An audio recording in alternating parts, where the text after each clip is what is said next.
জাতীয় নাগরিক party NCP এখন আর কেবল একটি উদীয়মান রাজনৈতিক দল নয়, তারা ভবিষ্যৎ রাজনীতির শক্তি হিসেবে প্রতিষ্ঠিত হতে চায়।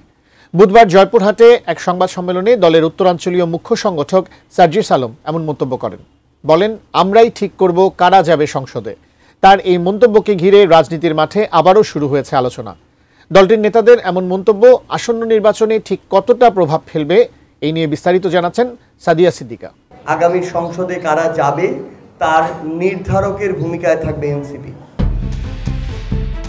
নির্বাচনী ট্রেনে এখন নানা আলোচনা শুরু হয়েছে, রাজনৈতিক বিভিন্ন কর্মসূচিও। বাংলাদেশের আসন্ন সংসদ নির্বাচনের ধারাবাহিকতায় আগাম সংসদে কারা যেতে পারবেন তা নিয়ে মুখ খুলেছেন সার্জিস আলম।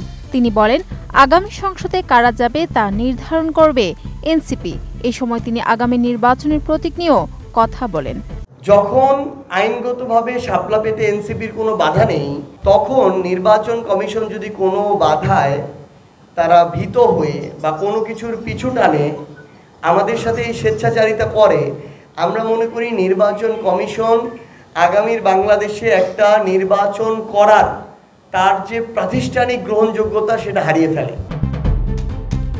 তিনি বলেন, আমাদেরকে হয় শাপলা দিতে হবে, না হয় কেন দেওয়া হবে না তার আইনগত ব্যাখ্যা নির্বাচন কমিশনকে দিতে হবে।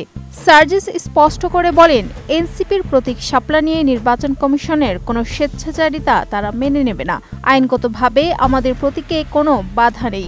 যদি কমিশন ইচ্ছাকৃতভাবে তা আটকে দেয়, তবে তা কমিশনের গ্রহণযোগ্যতাকেই প্রশ্নবিদ্ধ করবে বলে সতর্ক করে দেন সার্জিস আলম। তিনি আরও ঘোষণা দেন, প্রয়োজনে আইনি লড়াইয়ের পাশাপাশি রাজপথেও আন্দোলনের ঝড় তুলবে NCP.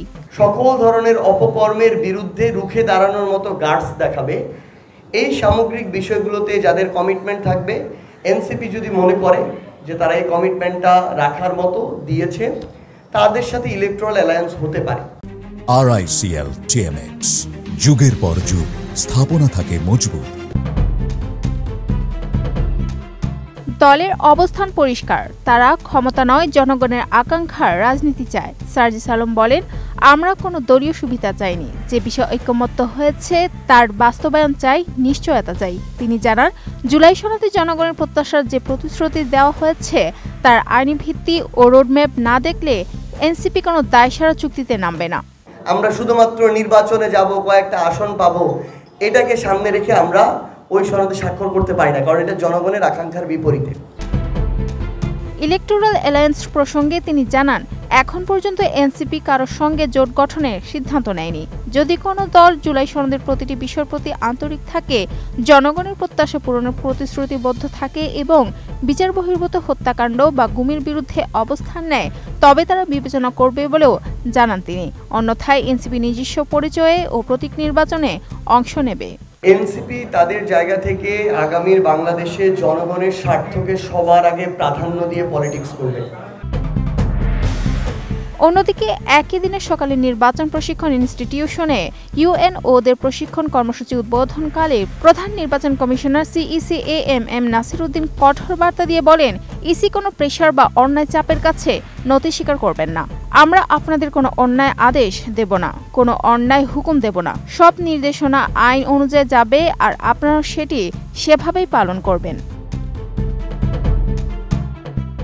Sadia Siddika, ATN news.